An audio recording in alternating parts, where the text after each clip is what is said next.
good now? I think we're good now. It's a little problem going on back there, but we're good. All right, we're good now. So, as we were saying, if you missed there, we miss you being here with us. We're thankful that if you were listening or tuning into us, we've got some things worked out now, so it should be rolling pretty good. That you're here with us, watching this Easter morning. I know that we're not together like we would be, but that doesn't deny the fact that tomb is still empty, and we're thankful for it. So again, if you're tuning in with us today, happy Easter, happy Resurrection Day, and as we should always remember what exactly Christ did for us, we take some extra special time this Sunday to remember just exactly the conquering of death, hell, and the grave, and the propitiation that was paid for our sins. We're so thankful for it. So again, we're thankful that you're here with us this morning if you're watching, and we're going to jump right back into the book of Exodus today. We'll be starting in chapter 8. And we'll be picking up with our first triplet of plagues, which last week we looked at the turning of the Nile River into blood, and not just the Nile River, but all the other water sources that were in and around Egypt, even down to the pots and vessels that were holding water in the houses and stuff of the Egyptian people. All of those are turned into blood as well.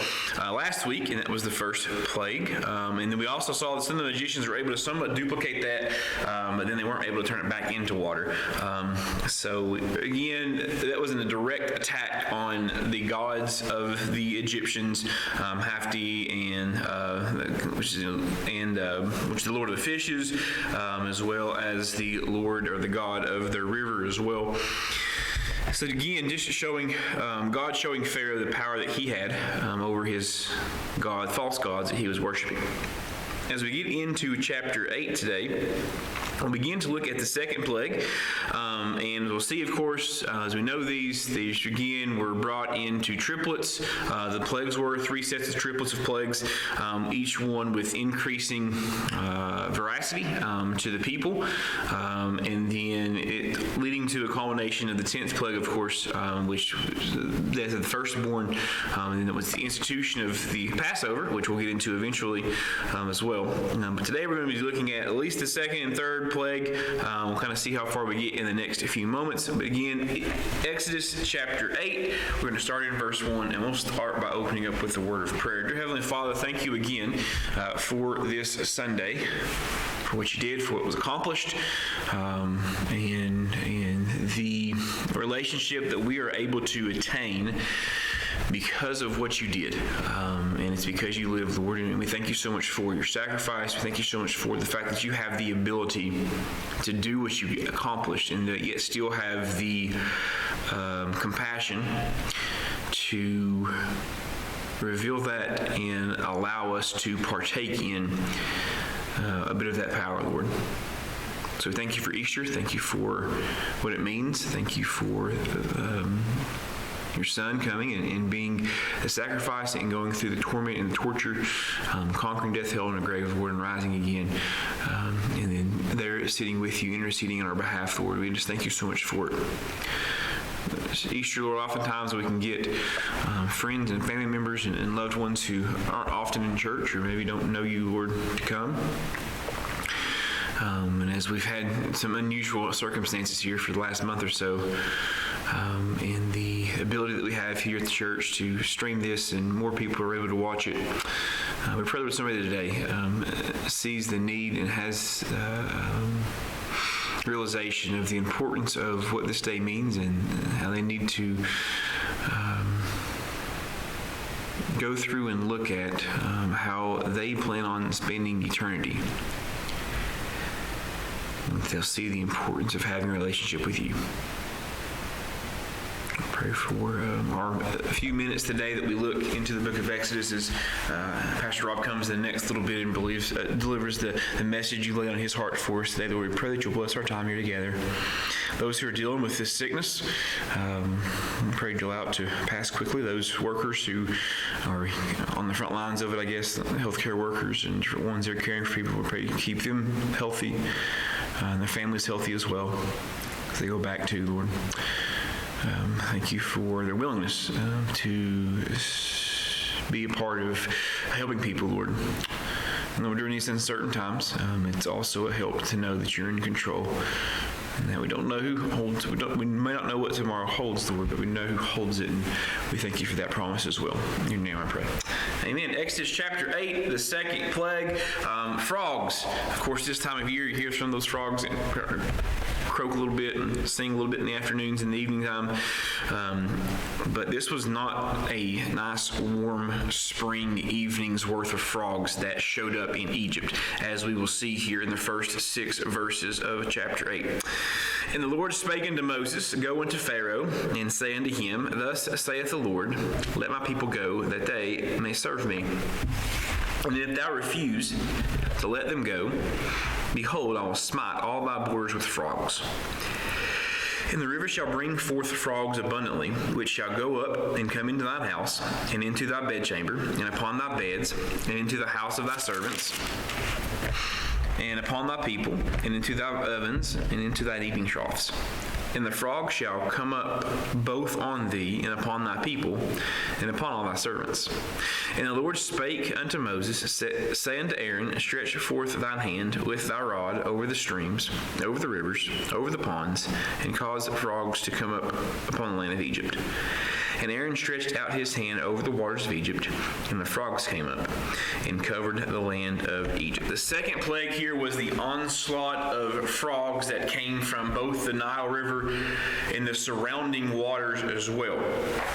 And it just wasn't what you would call, I guess, a whole gaggle of frogs, right? This was an entirely, as we see in verse 6, with so many frogs, it filled the land, right? It filled the entirety of the land. As we go back and look at a couple of the verses, it was jumping in their ovens, jumping in their kneading troughs, they're trying to cook breakfast in the morning, there's frogs everywhere, going to bed at night, they throw the covers back, there's frogs everywhere, try to go to the bathroom, there's frogs in the toilet, there's frogs absolutely everywhere at this point. And frogs, a little bit slimy, and a little bit icky sometimes, can also be rather annoying if you think of them ribbiting, millions of them, I guess, in a close proximity to each other, what kind of ringing noise that would be. Think about frogs, though. Why God chose frogs here. As with the Nile, as we saw last week, the Egyptians also saw these frogs as being very, very sacred. This was part of their culture, just because of the lifeblood of the Nile, the frogs being there, they found those animals to be very, very sacred and held them in high regard. We know, of course, that cats are very held in high regard in the Egyptian culture. Frogs are not far behind in what I guess they just consider to be very, very important in sacred creatures, sacred animals.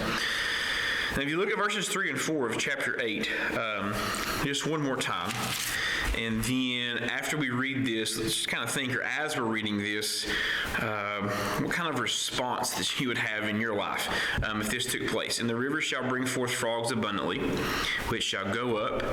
So they're going to be frogs, and not only going to come up out of the water, but they're going to be in thy house, in thy bedchamber, in the bed, in the house of the servants, upon the people, in the ovens, in the kneading troughs, and the frogs are going to be upon thee, and upon thy people, and upon all thy servants. Kind of some response here you could probably imagine what you're going through your brain right now. I'm thinking about what this exactly was like, and as bad as you think that it would be, just multiply that probably by 10 or more. It's probably even worse than what you can imagine it being.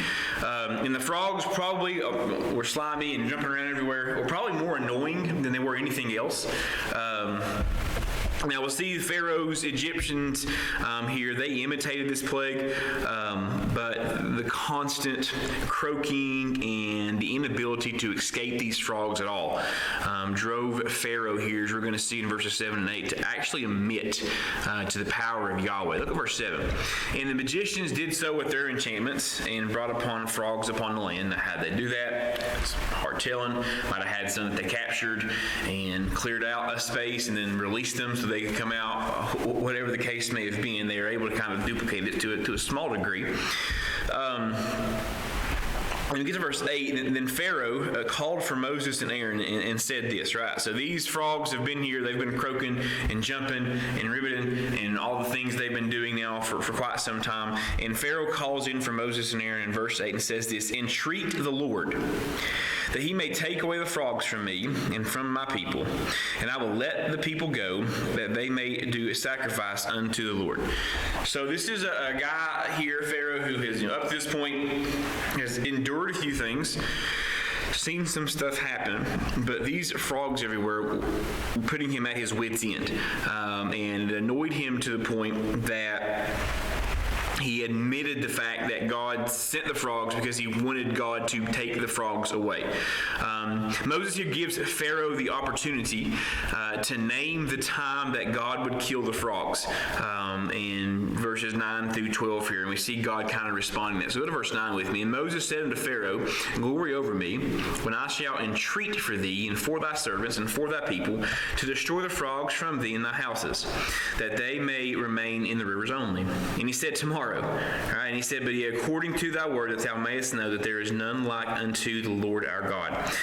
And the frogs shall depart from thee and thy houses, and from thy servants, and from thy people, and they shall remain in the rivers only. And Moses and Aaron went out from Pharaoh, and Moses cried to the Lord because of the frogs which had brought against Pharaoh." So Moses gives Pharaoh the opportunity there in verse 9. Okay, that's fine. I see that you are accepting the power here of Yahweh. You name the time, the date, and God's going to kill the frogs that are around and going to make sure that they're only there staying in the river. And we see Pharaoh saying, "Let's do it as quick as possible. Let's do it tomorrow. Let's get him out of here. I can't take this anymore." And we see God responding, verses 10, 11, and 12. He responded and killed the frogs the following day, just as Pharaoh had requested taken place. So let's just, for a second, we know that Egypt in its climate is pretty arid, it's pretty hot, not a lot of cold there in Egypt. This place has just been infested with, probably billions of frogs, and they have come up out of the rivers in different places. And then all of a sudden, all of those frogs are just dead, right? It's not going to cause any more to come up out of the water. Probably the ones that were, in reality, probably the ones that were close to the water retreated back. The ones that were just in the cities and in the houses and stuff. Imagine this, they creak, going ribbit, going on, all of a sudden there's just silence, right? Because all of them died at once. The following day, just as Pharaoh had requested. And if you think about that, that's a ton of frogs, and frogs are in their own right. I don't really like them. They're a little bit disgusting, and kind of slippery and slimy and stinky in their own right. But if you've ever stepped on a dead frog that's been outside for a couple days, we've got a little fountain at our house. The frogs love it, and occasionally the cats will kill one of those frogs, and then it will just leave it laying, and then after a day or two, I'll be outside not paying any attention, accidentally step on it, and the smell is just atrocious, right? We've all kind of known that rotting flesh stinks anyways. Frogs, for whatever reason, I think smell really, really, really bad. So you can imagine now all of these frogs. Now those frogs, we would have taken them, and we're going to see, he's going to take them time to clean up this mess. And the result here was this stench of rotting flesh all throughout the entirety of the land. Verse 13. And the Lord did according to the word of Moses, and the frogs died out of the houses, out of the villages, out of the fields. Verse 14, and they gathered them together in heaps, and the land stank. But when Pharaoh saw that there was respite, he hardened his heart and hearkened not unto them, as the Lord had said. Because when I looked at verse 14, get a pretty good size of snow that comes in. If you ran out of milk and bread, you got to go to Walmart after the snow. The snow plows have been up there clearing out the parking lot. I'm sure we've all seen this.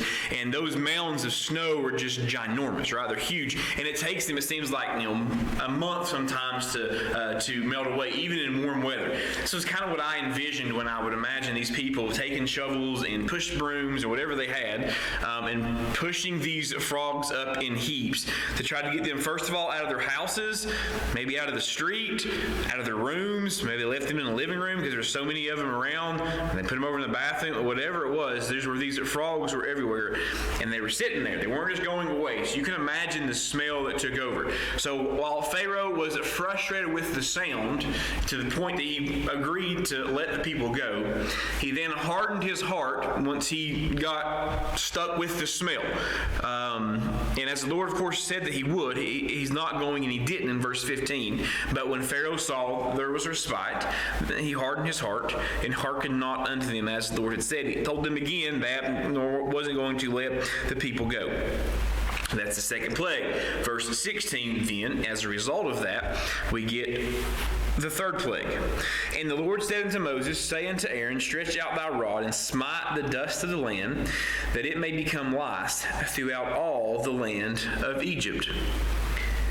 And they did so, for Aaron stretched out his hand with his rod and smote the dust of the earth, and it became lice in man and in beast, and all the dust of the land became lice throughout all the land of Egypt. So we see the third plague here, the first triplet, was turning dust into lice. Now this is the first instance in which we see, of course, turning the water into blood.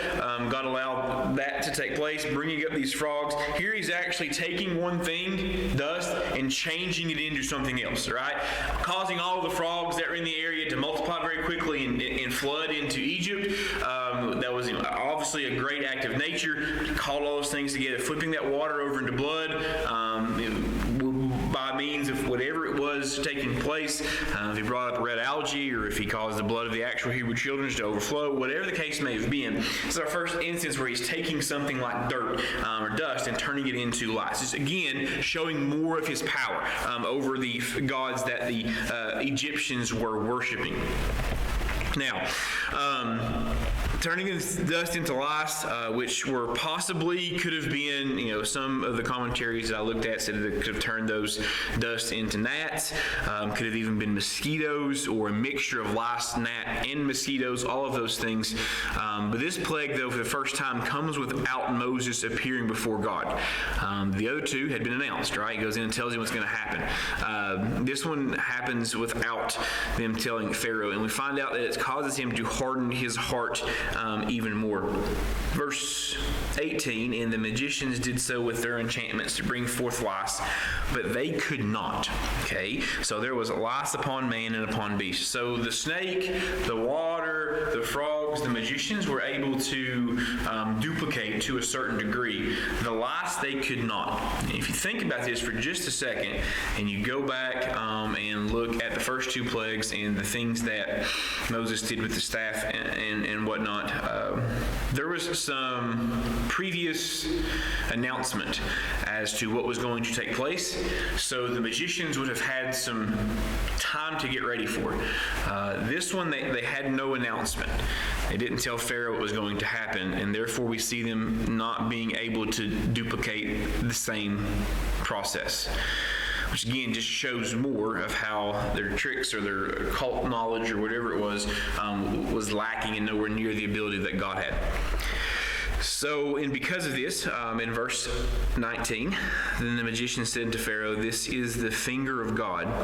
And Pharaoh's heart was hardened, and he hearkened not unto them as the Lord had said. So the magicians here finally come to Pharaoh, and they finally admit that, this one, we got nothing for this one. This one's the finger of God. This one's directly from Yahweh. This was his doing. There's nothing we can do to even compare to this. And so it's telling Pharaoh that God, not only that he, first of all, exists, secondly, that his power is greater than theirs. And we see as a result of that, Pharaoh's heart hardening even more. Now, these first three plagues most likely also came onto the Israelites, because we don't really see a distinction between them and Egypt for the first set of plagues. These first three plagues would have helped them also understand God's power, right? If you remember the state of the Egyptians, the Israelites at this time, their woe is me, God's not going to do this, God, Moses, your crazy talk, every time you mention about us going somewhere else, stuff just gets harder on us. So God probably allowed these first three plagues to go over the land of where they're at as well, into their dwellings, to help also show them and remind them of their power so they could learn to trust and honor him as well. We get down to verse 20, and this starts the second triplet of these plagues. Now, these second and third triplets, these do not fall on the Israelites, and we're actually going to see a distinction in them that being mentioned and stated here, which is reason to believe the first set was in fact also on the Israelites. God spared them, thereby to show his people that they were different from the Egyptians. The first three, just like them in a lot of ways, you got to learn some of the same lessons they have to learn. The second six, showing them that how they are different. Now, verse 22 of chapter 8 gives us the purpose here of this second set of plagues. It says this, "And I will sever in that day the land of Goshen, in which my people dwell, that no swarms of flies shall be there, to the end that thou may knowest that I am the Lord in the midst of the earth." So the purpose here is that God was in the midst of the land of Egypt, even though it was technically not his quote-unquote home turf. His presence and control would be seen as he distinguished between the Israelites and the Egyptians, plagues 4 through 9. Okay? And the fourth plague came only on the Egyptians. The explanation for the plagues, it had to be ruled out that this was any type of natural phenomenon, right? Up to this point, there's probably still people in Egypt saying, yeah, this is no fun, this is miserable, but this is just Mother Nature, doing something kind of crazy. It's just a supernatural act of nature, of a natural phenomenon that's caused this. Now, when all these things show up in the next plague, and they're everywhere in Egypt, but they're not in Goshen, well, then you can't make that same argument. God's with his people here, and his presence is going to be verified by the absence of the plagues, okay, in the land of Goshen, which of course is where they lived at. Israelites then should have felt privileged by witnessing, if you walk out of Goshen, you're going to be dealing with these plagues. You're going to be seeing them everywhere. The moment you walk back into Goshen, there's nothing here, right? Here in a second, we see that the flies here in the fourth plague, they're going to be flying all around Egypt, everywhere. No matter where you go, there's flies. And at some point, when you cross the county line there from Egypt to Goshen, boom, there's no flies. There would have been flies probably swarming all the way around Goshen, but not in Goshen, which is pretty awesome to think about, that God was doing that, and they would have been able to experience that as well. All right, so verse 20 starts the second triplet of plagues. And verses 20 through 21 gives us our first one here. "And the Lord said unto Moses, Rise up early in the morning, and stand before Pharaoh. Lo, he cometh forth to the water. And say unto him, Thus saith the Lord, Let my people go, that they may serve me. Else, if thou wilt not let my people go, behold, I will send swarms of flies upon thee, and upon thy servants, and upon thy people, and into thy houses, and the houses of the Egyptians shall be full of swarms of flies, and also the ground whereon they are." So we see Moses telling Pharaoh to let the people go. And if he doesn't, warns him of these swarms of flies that would take over the land if he didn't let the people go. Now, Moses here gives Pharaoh a day to change his mind. Okay? Of course, we know he doesn't. God sent the flies. They came in as this oppressive swarm, and were more than likely the types of flies that had a pretty painful bite on them as well. And if that was the case, which it probably was, then the fourth plague was the first one that would have directly caused some type of physical pain. The fly's presence, first of all, would have been maddening to the Egyptians. We know how annoying a fly can be. We know how annoying a swarm of flies can be. Multiply that by 1 billion flying around. We know how annoying that would be, plus them landing and biting you. Been bit by a fly. Sometimes things can really, really hurt. So we can imagine just kind of what madness was happening here as well. Verse 23, we see, "I will put a division between my people and thy people. Tomorrow shall this be a sign." So we see the day there of giving him the option to change his mind. Of course he doesn't. Verse 24, "And the Lord did so, and there came a grievous swarm of flies into the house of Pharaoh, and into his servant's house. and into all the land of Egypt. The land was corrupted by reason of swarms of flies. And Pharaoh called for Moses and for Aaron and said, "Go ye sacrifice your God, in the land." And Moses said, "It is not meet so to do, for we shall sacrifice the abomination of the Egyptians to the Lord our God. Lo, shall we sacrifice the abomination of the Egyptians before their eyes, and they will not stone us. Go 3 days. We will go 3 days' journey into the wilderness and sacrifice to the land of our God, as he shall command." And Pharaoh said, verse 28, "I will let you go, that ye may sacrifice to the Lord your God in the wilderness. Only ye shall not go very far away. Entreat for me." And Moses said, "Behold, I go out from thee, and I will entreat the Lord the swarms of flies may depart from Pharaoh, from his servants, and from his people tomorrow. But let not Pharaoh deal deceitfully any more by not letting the people go to sacrifice to the Lord." And Moses went out from Pharaoh and entreated the Lord. And the Lord did according to the word of Moses, and removed the swarms of flies from Pharaoh, from his servants, from his people, and there remained not one. And Pharaoh hardened his heart at this time, neither would he let the people go.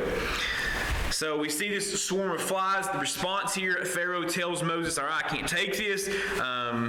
Go ahead and go sacrifice to your God in the land of Egypt," right?